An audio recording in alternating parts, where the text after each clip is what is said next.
Hello and welcome to ChooseFI. Before we get started, I wanted to give you a little context for this episode. Earlier this week, I re-released one of my favorite episodes from the early days of ChooseFI, episode 41 with Paige and Sam.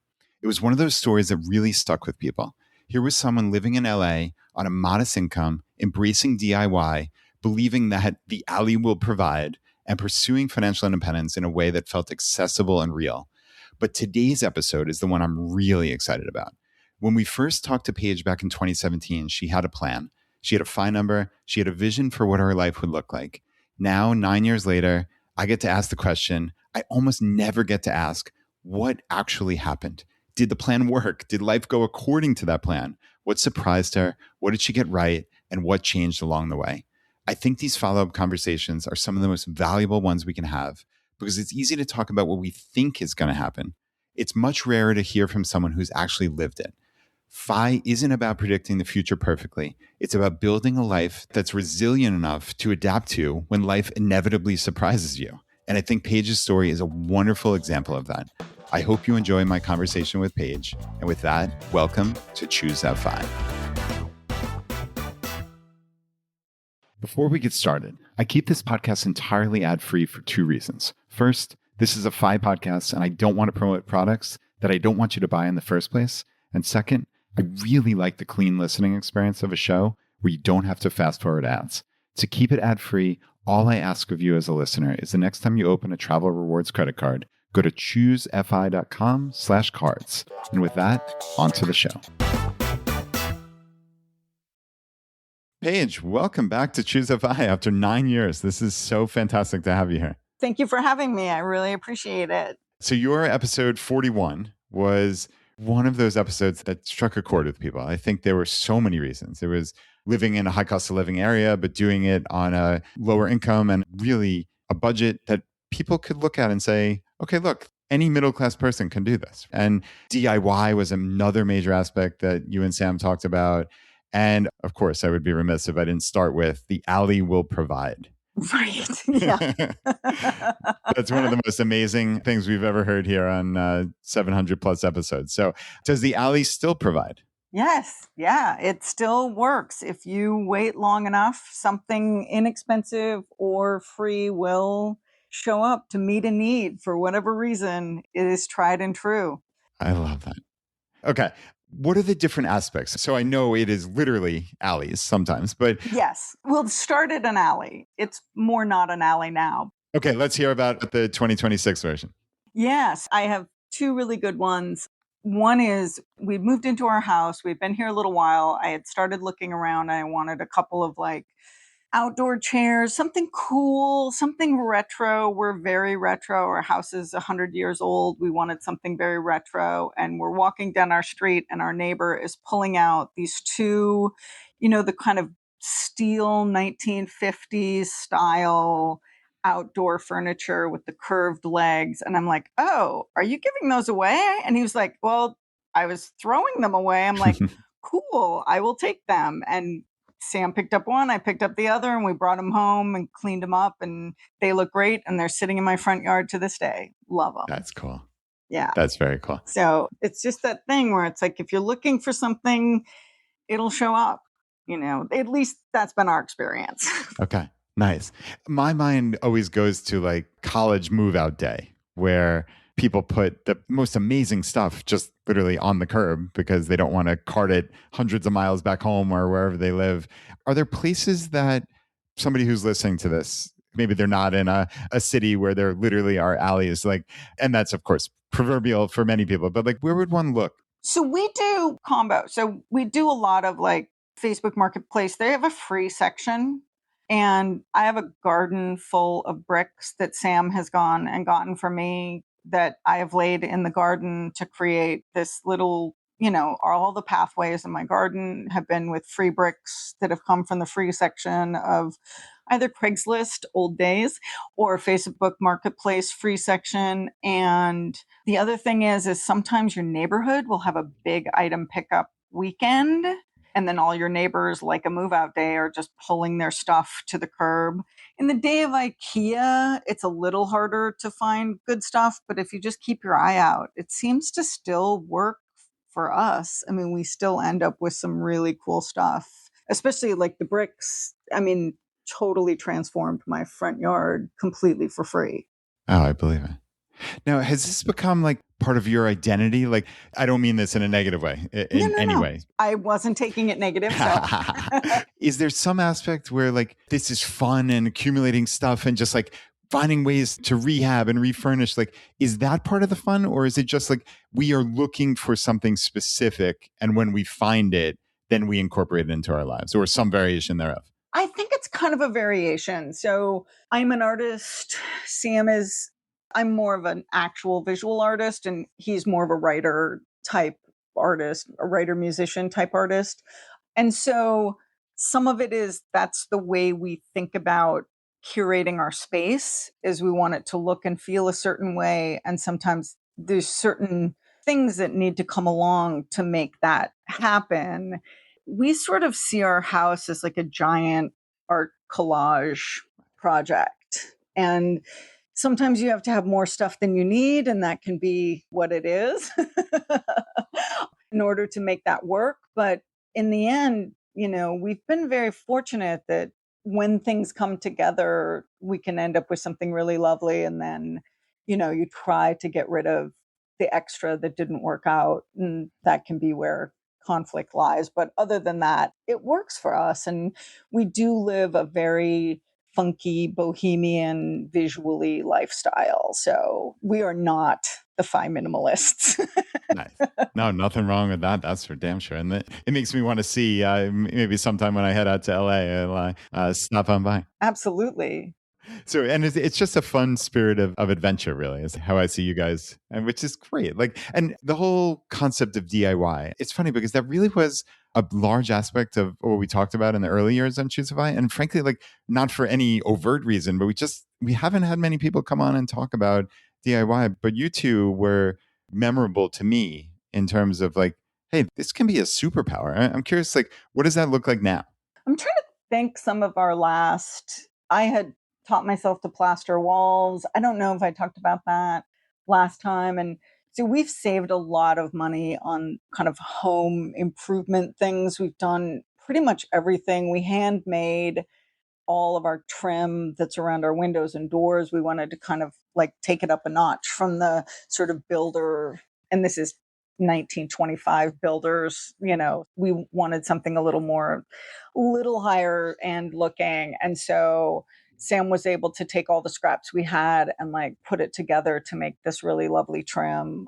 And so we've been able to save a lot doing a lot ourselves.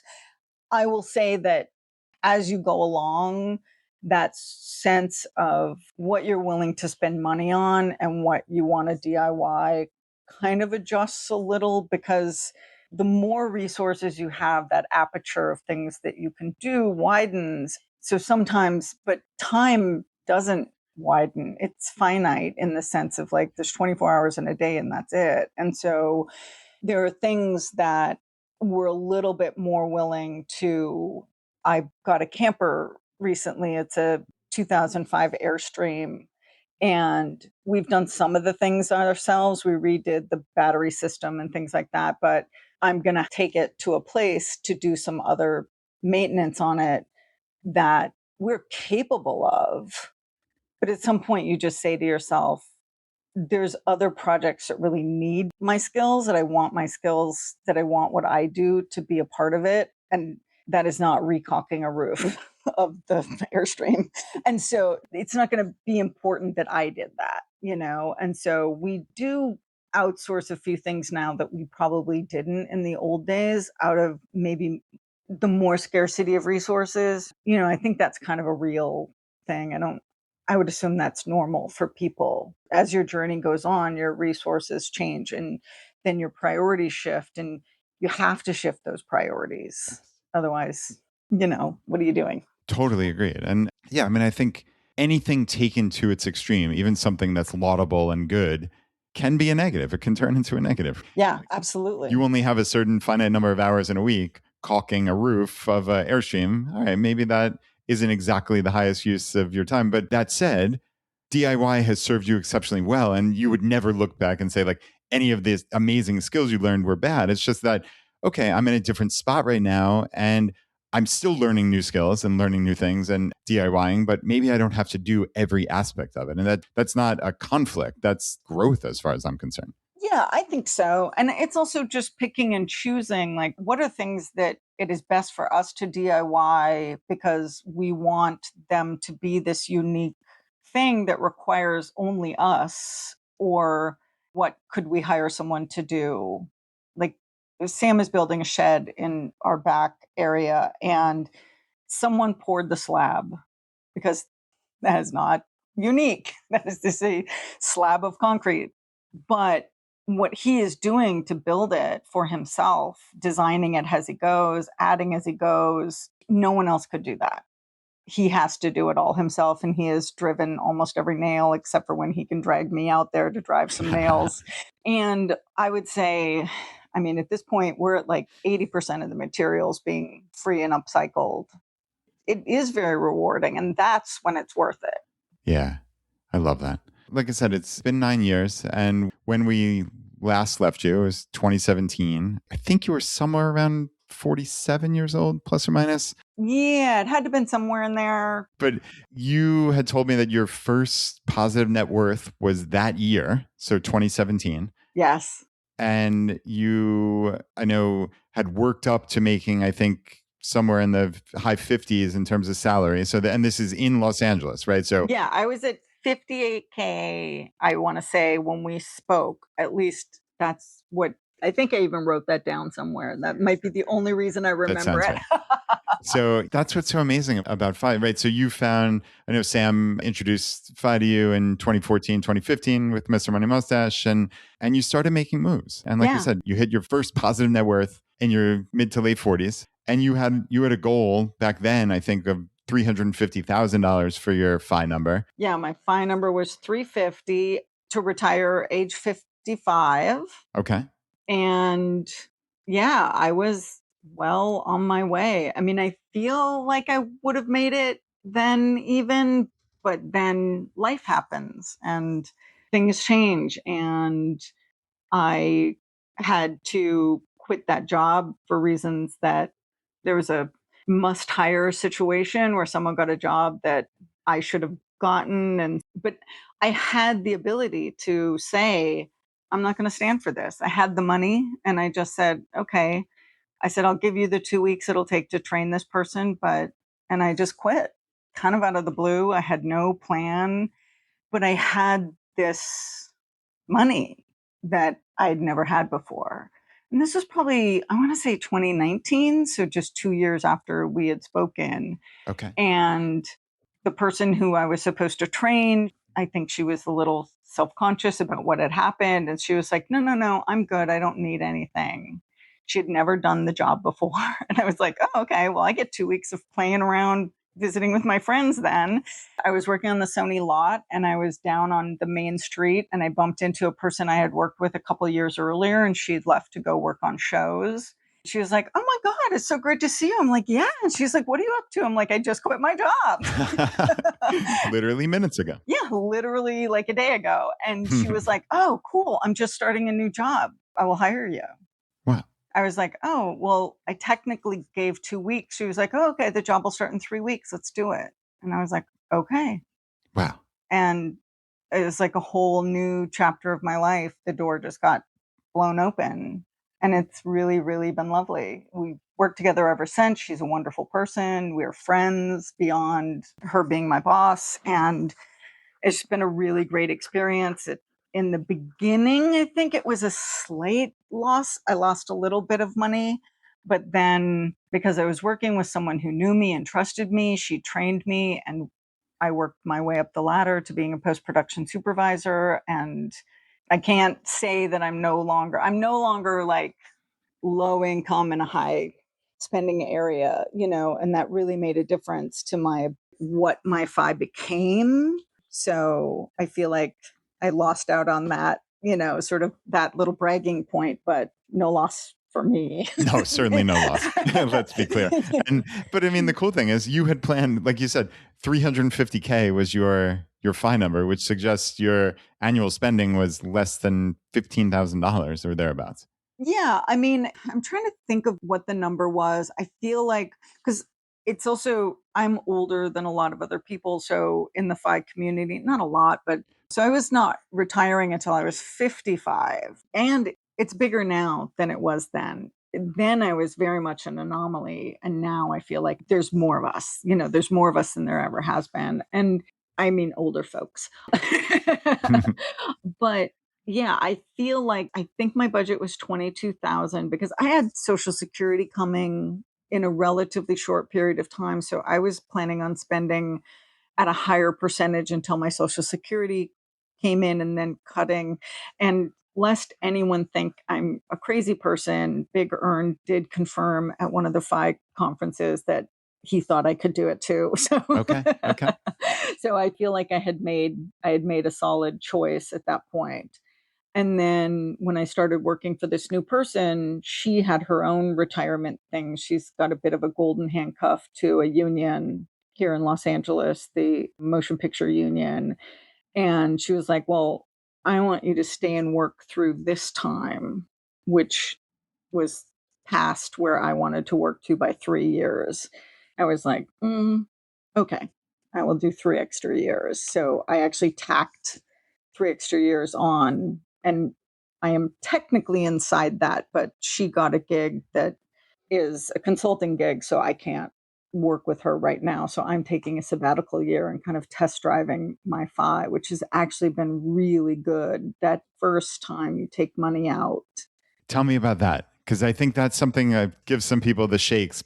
I've been saying it's a little discomfort for maybe 5 minutes, but frankly, I have not done it and you have. So I'm curious what that experience was. Yeah, it was bigger than you think it's going to be. I mean, not crazy, let's not be crazy, but it's something. You've spent all this time, you've saved all this money. It's so important. And then you go in and you're like, okay, this is it. And I found myself like really teetering around on like, oh, how do I want to do this? And finally, I had to kind of, because I was just in there and I was about to do it, just like pull the plug, do it. And I was like, no, no, no, I need to know what I'm doing. And so I sat down and I created a plan and decided that I felt more comfortable doing it quarterly because Sam does his yearly and no, I couldn't do it. So I decided to go quarterly and that has served me well. Like it really helps me feel comfortable because I always say to people who question like, well, what if the market does this or the market does that? And you say, well, you're not taking all your money all at once and you're not going to take your newest money. You're probably going to take your oldest money or older money. You set it to do the best choice for your taxes, but you're not taking it all. So that's not a big deal. As a matter of fact, I just had to go and I'm at a new quarter and I had to pull the quarter and I went in and of course it tells you like, oh, for the day you're down X amount because today the market is a little down. And I was like, oh, okay, whatever. And I just took my money. Yeah. I think for myself, and I think I said this on the last time we spoke, it's like you either trust the math or you don't trust the math. And I trust the math. It has served me, and I've trusted the math for 10 years, and it's worked. Like no part of it has not worked during the 10 years that I have been on my journey. Wow.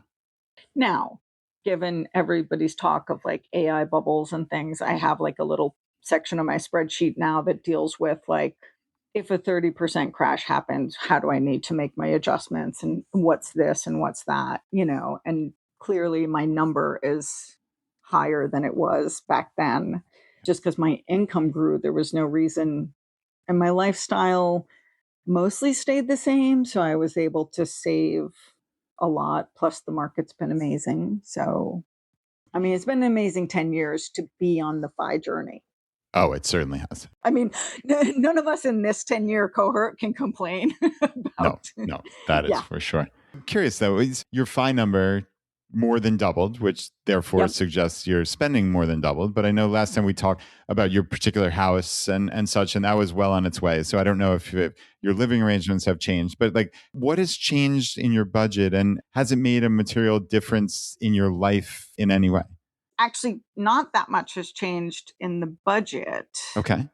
I would say there's like a slight looser feel of if there's anything I want to buy, I put in my Amazon cart, I pop it over to save for later, and I let it sit for, which I think is a frugal woods trick. Yeah. Good memory. Yeah. 72-hour rule, she called it. I think that was episode 12 of ChooseFI, even before your episode. Wow. Yeah. So I still do those kinds of things. Here's a good example. When we first spoke to you, we had gone on a 10-day trip or a 12-day trip to England. And Sam and I together, flights and everything, thanks to your Travel Miles 101. Nice. We did the whole trip on, I want to say it was under $2,000. And we just did a repeat of almost that same trip to England during this hiatus. And we did the whole trip all in for about $5,000. Okay.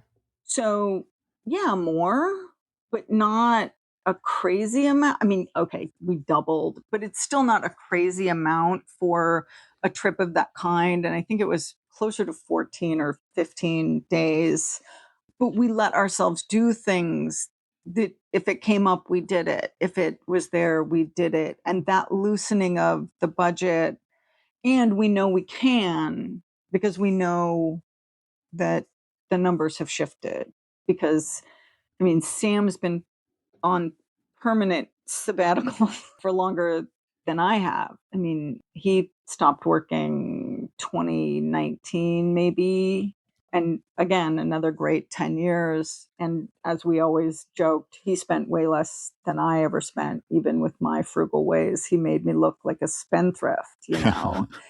And so, I mean, it's not the same, but it's not that different. It's just a slight tweak in the mindset of can we to is this something that we're going to value later, like this trip, this most of it was things that we did, like a ride on the Thames, a train ride someplace that was we wouldn't have necessarily gone. We went into Scotland to go to Edinburgh and things that we probably would, well, not just probably, we did kind of skip last time in order to make more frugal choices. But they were all predominantly experiences that we look back now and like, oh, I mean, Edinburgh's is magic. It is a beautiful place. Oh my God, it's magically beautiful. I will never regret going there. I think that that's kind of how the shift happens it's more than in our living life. It's in what we choose to do extra, where we probably splurge more. Our life is still pretty cheap. I mean, I remember when COVID hit and we got unemployment, and I had always designed my life to be able to live on unemployment. And here that's like, I want to say it's $450 a week. And we got the supplemental. And I was able to save almost all of that. I mean, it's embarrassing. I mean, I feel embarrassed about it, but I was able to save almost all of that. And that includes when we were still employed right as the crash happened, the little COVID crash that happened. Yeah. And it was I was still working out exactly when I would put money in the market. And there had been all this talk of this thing going around and whether or not work was going to be suspended. And when the little baby crash happened, I was like, oh, well, forget it. I don't care if I'm going to end up unemployed. I've took all of my money and poured it in the market. I mean, I think I have always said I'm one of those weird people who has like virtually no cash on hand. And I went into unemployment during COVID with, I think, $1,000 in my savings account because I put the rest in the market. I was like, no, I'm not going to buy into this dip. I don't know when I'll see a dip of this size again in my lifetime. Wow, that's amazing because that's really hard behaviorally, right? Like humans, we all like to say that we're going to do that. Yeah. But man, when it comes time and it looks like the world is melting down, it's really hard to actually do that. Talk me through like your psychology and your thought process during that time. Because was it just as simple as, wow, this is the opportunity I've been waiting for, and you dumped it in? Or like, what other thoughts were swirling through your mind during that time? Yeah, for the most part, because I remember I had a conversation with a coworker and I said, "Oh my God, I just poured all my savings into the market." And she's like, "What are you doing? There is an excellent chance we are going to be unemployed." And I was like, "Yeah, well, I designed my life so that I could live on unemployment for a reason. So that when I needed to, I could do what I needed to do." And this, I mean, you do not see a dip like this Yeah. often. I mean, I feel like it was like a 20%, 30%. It was a big dip. Yeah, it was something like, I don't remember the exact peak to trough, but it was something like 30%, I think. Yeah, it was a big dip. And I was like, I might not see this again in my lifetime. I'm not going to miss out on this. Wow. What's funny is it encouraged her, and she took half of her savings and put it in the market too. That's wild. Because she was like, I can't go into this with no savings. I'm not insane like you. But yeah, you're kind of right. Like, why wouldn't I buy this sale? And I think that that's one of the things that fire kind of does to you. Because at that point, I'd been on the journey for 5 years, and you kind of see the market and the ups and downs a little bit differently, or at least I did. I don't know. I mean, I'd never been a market person before finding fire, so I guess I don't know. I shouldn't say. I don't know if it's different. It's just how I was. Maybe it's how I was trained to see it. I don't know. That's incredible that you've internalized it like that. Because I know a lot of people still in the FI community who, again, like to believe that they'd be able to do that. But then when the time comes, they find it dramatically more difficult, myself, frankly, included in that. But that's really cool. I wanted to just also touch on, so I don't want to get bogged down in the actual unemployment part of it, but I love that you design your life to live your life. Basically, it sounds like if you said 450 a week, so that's what, like $1,800 a month, thereabout. You basically design your life so that, okay, because people get triggered by crazy stuff, which I think is insane. So let's put that aside, the actual unemployment, but just you designed a plan where if all else went wrong, Yes. you could still live on about $20,000 a year, plus or minus. About $2,000 a month. Okay. If I have to, I can. Just taking what I have now. What did that look like? I have a mortgage. We have a unique situation because Sam bought his half of our house himself and paid it off in full. We're weirdos. So Okay. he did that. It's funny because a few years later, with the market, the way the market was, he was like, that wasn't the best financial move. And I was like, well, but it was the right emotional move for you. Sure. So there you go. And he's like, yeah. I'm like, and it didn't stop you from firing. So you're fine. He's like, I know, but I think about it now. I probably should have a mortgage. And I'm like, yeah, well, because this is sub 3% interest rate days. Okay. So I have a sub 3% interest rate on that mortgage. I have a very small student loan, which also has a 4% interest rate. Okay. And then all the regular things that everybody else has. I mean, we don't have a car payment, so I guess that's a little bit different, but I have a phone and computers and insurance and, all the regular stuff. Yeah. Yeah. I hear you. And it's funny because I think a lot of people just think that life is way more expensive than it actually is when it comes down to it, right? We're talking about like the in case of emergency break glass kind of scenario. Absolutely. I mean, this is oh, no, how about you guys come over and we all potluck Right. kind of budget. This isn't your I live my life for the next 10 years budget. Although back then, I mean, Well, that was your life for a long time, right? yeah, I mean, it wasn't that far off from the plan. And it's funny because most of the things that have entered into the plan aren't our lifestyle things. They're things like we will travel more than we plan to because there's more money in my fire account, both internationally and domestically. I bought the camper because I knew I had this much fire money. I wouldn't have bought it unless that were true.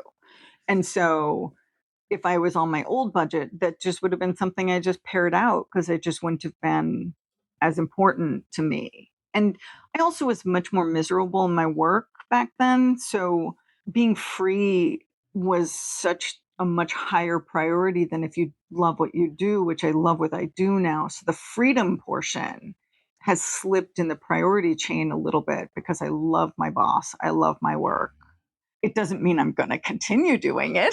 It's that thing. It's not the test of I wouldn't do it for free, but I love it enough that it's not a burden. Also, the shift to work from home changed that sense of how miserable. I will never have to, but I would never go back into an office 5 days a week. That wouldn't be worth it to me.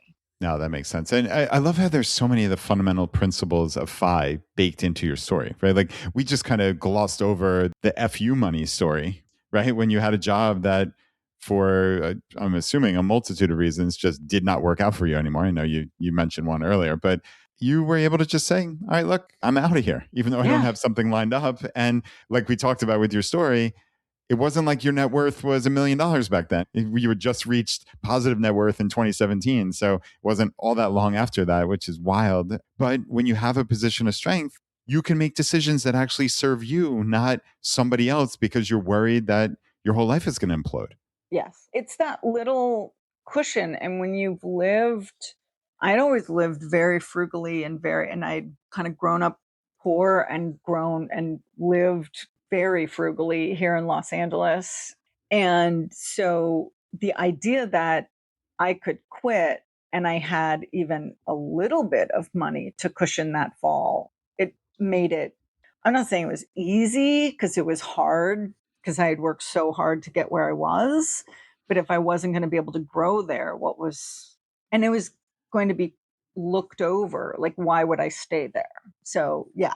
Yeah, I love that. And along the way, of course, we talked about a bunch of these frugal decisions that you made that really served you in order to keep your cost of living down so significantly, right? So DIY, we talked about on the earlier episode, you mentioned having different living situations where you had roommates and your cost of living just was not very much. And I think it's so much fun to optimize. And I think regardless of where someone listening falls on the scale of low cost of living, high cost of living, et cetera, like a lot of us optimize, but we very rarely have the time to actually reflect back on a lot of those decisions. Where when you reflect back now 10 years later, or really your adult lifetime, so a couple decades, like, are there decisions that were absolute slam dunks that really added to your life overall satisfaction? Or were there any that you might not have done again, all things being equal? Talk about a hard question. yeah. Think about your whole life, Paige, and get back to me in the next 10 seconds. Get back to me in 2 seconds or less. No, I mean, I think that it has been that we have seized the opportunities to be frugal when they were there. And that allowed us later to constantly loosen that belt. And so, yes, we lived strange lives with multiple roommates and, sort of handcuffed by cheap rent. But when the time came that cheap rent was going to disappear because our apartment complex was being sold and we were priced out of our complex, because when we made that choice, we didn't just spend that money, we saved that money. We were able to make a big move and buy the house then when the market was in a place that even 2 years later, we couldn't have afforded our home. I mean, I technically could afford my home now, but it wouldn't be what it was then. So it's like each time we were able, I would probably be working longer, but each time we were able to loosen our belt, we have loosened that belt. We went from people and roommates, but since we've been in our home, we've lived with people, we've had people in our home most of the time that we've had our home. We've virtually never lived here alone, but we've never charged rent. It's kind of a commitment we made to have our house be a haven for the people we love in times of need, and weirdly became true. I don't know if I hate to think I manifest my friends' misfortunes, but knowing that was going to be, even the way the house is laid out, we thought, oh, this would be a great place to have if someone needed to live with us. Okay. It's a great layout for the house for that to happen. And then we have friends who've gone through divorces and chemo and all kinds of things have lived here. And it's been lovely for us, Other people would see that differently. And I think that that's another thing, that you are who you are. And the great thing about FIRE is it asks you to say, who are you and what do you value most? Yes. And when you do that, somehow the money does kind of fall into place a little bit better because you know what you value most. And you can look at your budget and you can look at your life and you can say, well, does my time and my money reflect what I just said is the most important thing in my life? And if it does, you're winning. And if it doesn't, you got to up your game. Yeah. And you can always adjust, right? Yeah. And that's the beautiful thing. And Make a change. yeah, what a blessing for your friends that that space is available in their time of need. And then, I mean, frankly, for you, For I me. think if we're all honest with ourselves, it's wonderful to live with other people. Like Yeah. when a lot of us look back, if I don't want to say everyone who went to college, but for many people who went to college, like living in a dorm or living in an apartment was like the best time of our lives because our friends were around. You could always had something interesting going on. Like we all think like, oh, now we're grown up, we're gonna get our own place, and like as if that's a step up somehow. Like to me, it's a massive step down. I don't know why. This goes back to like people who pursue FI question assumptions. Society all says one thing usually.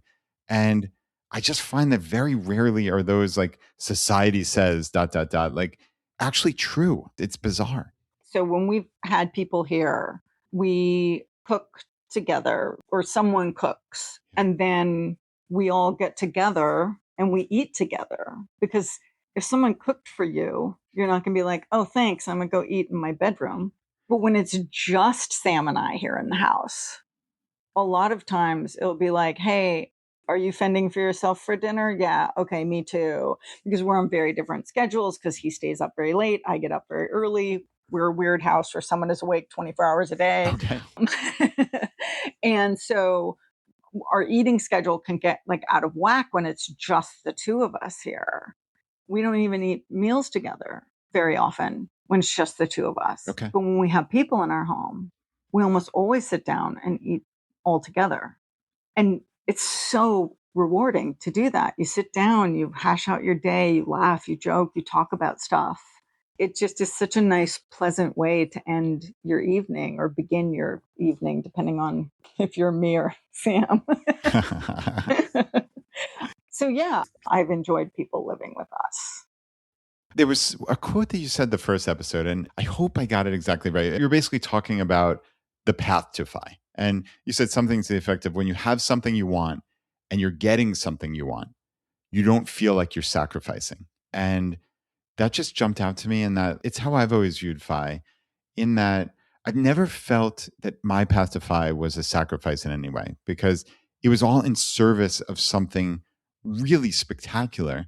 And also, frankly, it's always felt like this fun little game where I get to like optimize and win at life and live the same, in my case, upper middle class lifestyle as everybody around me, but actually get wealthy at the same time. And that's fun to me. So, how much of this do you think is fun? And like, I don't want to beat a dead horse because I feel like I asked this variation of this earlier, but like, has there been anything that you would even term as sacrifice in your head, or has it just been to the upside?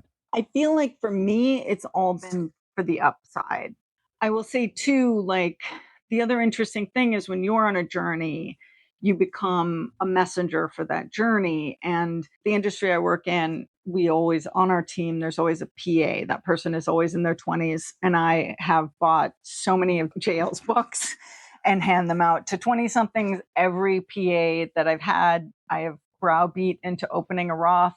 And one of them, and I don't know that this is true because he was a very determined young man and I think he would have done it on his own anyway, but he credits me with the fact that he was able to buy his first home here in Los Angeles because I got him going when he was so young as a PA, and saving money and thinking about saving money and thinking about, is the thing you want to do worth losing out on the opportunity for that to be money you put away so you can buy your house? Because he really wanted to buy a place, and that aligned with him finding this really amazing woman that I think they're engaged by now, but Hopefully he won't hear it. Or she won't. Hopefully he won't hear this. And so that ended up with this alignment of things that even for him, so it's like that passing it on to the next person. And that's been very meaningful to me to help people and know that I would have loved to know more when I was younger and had time Because like you say, I mean, I was in my late 40s when I showed up at this party. To get someone and invite them into the party in their early 20s is always very rewarding for me. I love that you give JL's book away too. Two things that you do or did are very similar to what my partner Erin does. And she had a 3-bedroom house in Cincinnati, and she rented bedrooms to travel nurses who would be in town for 3 months. And when each of them left, she bought them a copy of The Simple Path to Wealth, which is really, really cool. And yeah, it's just like, how can you pass on this life-changing knowledge just in a really, really easy way? Yeah. And in a way that sort of, I think more importantly than the fire stuff, which is great and I love it, but some people can kind of recoil from aspects of the notion, especially the, RE part. But the thing about JL's book is it's not about that. It's about simplifying investment.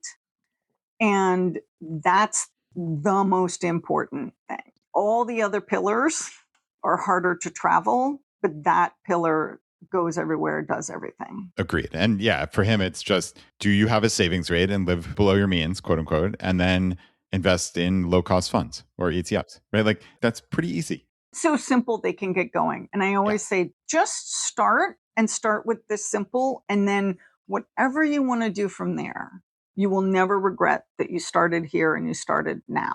Yeah. Never. I mean, I haven't heard a regret yet. No, and that's the funny part. And in the popular culture, fire, as you said, kind of gets ragged on a little bit, and that like because of that RE and because it's easy to caricature. But Yeah. yeah, and that's why we very specifically chose Choose FI. Well, and some of us are frugal weirdos. Right. Some of us are, and that I feel bad sometimes because it's like we're the ones that give the whole movement kind of a bad name, but it's tough. You guys can tough it out. No, I don't think you, certainly if you're including yourself in that, I don't think you give anybody a bad name. I think ingenuity and DIY is fantastic. Who could have a problem with that? I think it's the miserly behavior that I think is maybe rightly caricatured in some people's sense, but most of it I just don't find true. Like the implication is you're going to be a drain on society or you're worthless if you're just sitting around doing nothing, if you've retired early. But I think we all know, like you've seen, so many opportunities open up to you when you've opened your aperture, right? And like to imagine that anybody, almost anybody, you could round to zero on the number of people in the FI community who sit around and do nothing. It's preposterous. Yeah. Also, you are, for the most part, stereotypically, we're a little bit younger than the average. So there's that. But also, you have that plan that you've been envisioning. Like when I spent this year test driving what will be the rest of my life, hopefully in 2 years from now, I was shocked at how much travel, because I am not a travel-y person, but we had a few things we wanted to do. And then there was a few things that we want to do before we get too old to do them because we are older. Like we're going to Peru, we're going to do Monte Picchu. And it's like, well, now, because I don't know like how long I'll be able to do that. And it's important to do these things when you can. And so there's been a lot more travel than I expected in this year. And it made me kind of adjust a little the notion of what those first few years of FI were going to look like, because it's like, oh, it's true. We might want to travel a little bit more in the upfront here because we are a little older and we might much more quickly, that travel might taper off for various reasons, not the least of which, just normal aging. And I know we talked about this before we hit record, but that's why, yeah, it really is so important to prioritize our health. None of us are getting any younger, that's for sure, no matter if you're listening to this at 22 or our age, Paige, right? And that's just the reality. But focusing on your health, that's an investment that to me is worth its weight in gold because Yes. it lengthens the time that you can do all of these things that now you have the time and you have the financial resources to do. Yes, absolutely. And using that time, like earlier, just saying, what do you want? And is your time and money aligned with that? Yeah. And I think we talked about this before we hit record too. Like I started getting ready for this trip, and every single time I did the stairs, the Ladera Park, it got easier every single time. And I'm older, I'm going to be 56, and it still got easier every time. because the body wants to move.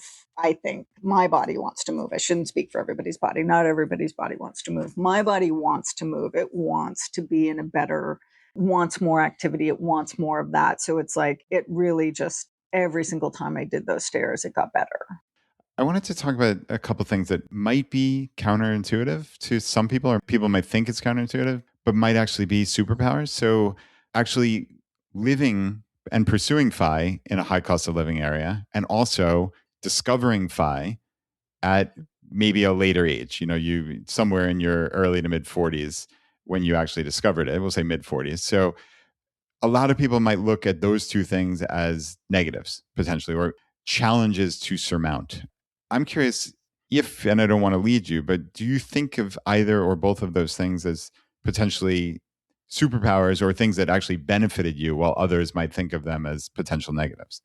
Well, I can definitely say living here in Los Angeles. So as my life circumstances changed, the opportunity for income growth was probably higher than if I lived in a lower cost of living area. And so the fact that I experienced positive income growth over the 10 years that I've been doing this, I think that growth was probably, now it was increased also by the fact that I had an amazing boss who really believed in me and really pushed to get our rates up and up. And so I'm very grateful about that. But that money was available. I mean, when I think about what would have been available to me, even in this same industry, in a smaller pool, I don't think I could have made as much. So that's kind of a 50-50 one, because I also probably, I don't spend very much because my mortgage is crazy cheap. It's only $1,100. Oh, wow. Yeah. So it's like $1,500 a month, all in taxes and everything. Although we pay our taxes separately because that's part of how, the house is owned. It makes it have to happen that way. Okay. But yeah, I mean, my all in for my living is $1,500, which for Los Angeles is really cheap. So that's kind of an odd situation. But you made that happen, right? Yeah, I mean, It's not just we picked our happenstance. house. I mean, it's not like, yeah. I mean, yeah. And we were really careful, and we looked at a lot of houses. I think we put offers in on 8, because it was bidding war time when we bought. It's either the 7th or the 8th house. I don't remember anymore. It was a long time ago. I think maybe 7. And we had to do crazy stuff to get our house, but we also weren't going to. It was always like, well, if you want to come back with your best and your biggest. And it's like, no. You asked for best and biggest last time. That was it. We're not playing the game. Like, we're not escalating. We're not falling in love with any of these houses. We have a number and we're not exceeding that. So we just walked away from those, knowing houses are like buses. Don't get caught up. There's another one coming 10 minutes later. Yeah. And that might not be true everywhere, but it definitely, we were able to put in 7 offers. And then, I mean, I guess the age thing, I guess for me, I knew who I was before I started. I also had lived in LA in a way that was very cheap, inexpensive, and I had lived on very little because I had tried all kinds of things. Like, my 20s and 30s were like a potpourri of like, what if I did this? What if I did that? What if I this? What if I that? And so I already knew I could live that frugally. Yeah. And so having someone say to me, yeah, but now that you have a little more income and you can live that frugally, look at what you can do with what's left over instead of just living larger. It was like the perfect timing to find this journey, because I don't know that I wouldn't have lifestyle escalated had Sam not shown me the Mr. Money Mustache, shockingly simple math. And so I can't do the counterfactual, but knowing that I could live on less and had lived on less for 40 plus years or 20 plus years of my life, and starting to earn enough to save, it was like, oh yeah, then I would rather buy my freedom than anything else I could buy. And nothing has looked as good as that freedom has felt growing.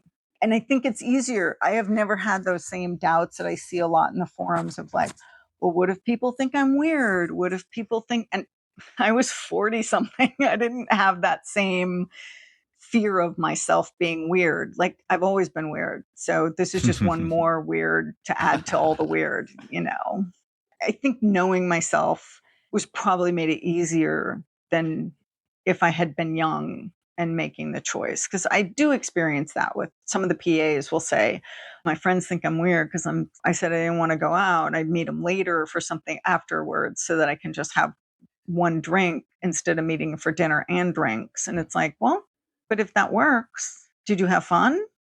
Yeah, I had a great time. Like, okay, then it's okay. Right.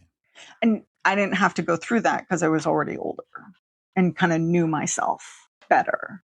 That is a beautiful, beautiful answer. And yeah, one I would not have anticipated. Essentially, there was no major identity shift. This was just, okay, I now have this knowledge. I'm armed with this knowledge after reading Mr. Money Mustache and then listening to our podcasts and reading The Mad Scientist or whomever it was back then. And okay, this makes sense. I'm moving forward. That's great. Yeah. And just this opportunity to get to this freedom, buying my time back. Because as an artist, I mean, that is what I was playing at being from my 20s and 30s, is to try to be the artist I wanted to be. And now I'm just flipping it over so that I work. And now when it flips over, I will get to be the artist that I intended to be, but without any concern about monetizing any of that. I don't have to monetize my life anymore. I can just enjoy what I do as an artist solely to do it for my own personal enjoyment. And that is wonderful. I mean, it's so freeing. Paige, that is remarkable. I have a million other questions, but I cannot think of a better way to end the episode than with that. I mean, that is the journey encapsulated. You get to live life on your terms. You have a freedom that you maybe could not have dreamed about prior to 2014, 2015, when you first found Mr. Money Mustache. And you've been pursuing this from the time when you had a negative net worth to now you've reached FI, and you now have literally decades to live into that freedom. Yeah, I bought an extra 10 years of freedom for myself than the average. By just continuing to spend, in your case, the same amount of money. Doing kind of what I had already been doing. Just being more intentional, right? And when you made more money, you did not inflate your lifestyle. You saved it and you invested it according to the simple path. Fielding the calls from HR where they're like, I'm sorry, we just looked at your allocation to your 401k and we need to discuss, we think you might have made a mistake. It's like, no, that's really, I'm putting 56% of my income in my 401k. Yes, thank you very much. Amazing. Oh, that is so beautiful. Paige, I love that. I absolutely love that. I suspect we're going to have a whole lot of follow-up questions on this. We now have a comment section on the episode. Keep an eye. People can go. We now have this ChooseFI community platform, and people can reach it just at the regular ChooseFI website. Yeah, hopefully we're going to see a lot of follow-up. Okay. Yeah, and we're in Peru, and then we're in Mendocino, and so if I'm slow, I'm so sorry, but I do log in. I'm not a very big social media person, but it is the one social media that I kind of do. So I will definitely log in and try to answer any questions that I can. That's so cool. I have not been able to wipe the smile off my face this entire time. You can probably hear it. I know you can see it, but people can probably hear it. So this was awesome. I absolutely love that you got back in touch. And I'm just so happy for you. No, thank you guys for following up. I mean, it's funny because every FI story is interesting, but ours has been pretty boring. And we trusted the math and we did the thing, and now here we are. That's it. It's the whole story. Yes, it's been terribly boring. We lived in Los Angeles on under $30,000 combined. The alley will provide, and we redo everything in our house with all these amazing things. We've lived with roommates and taken in people in their time of need, and we've tripled our income. And yes, terribly boring, Paige. Terribly boring. Yes, horribly boring. Horribly boring. And now I got an RV and we're traveling in an Airstream and we're going to London and Peru. Yes, you are a cautionary ridiculously boring. Cautionary tale. Don't do it, anyone. Just run now. Yeah, run far and fast. This freedom is not worth it. Paige says not worth it. Not worth it. Paige, you rock. Thank you again for being here. I really appreciate it. Thank you. It was wonderful to catch up.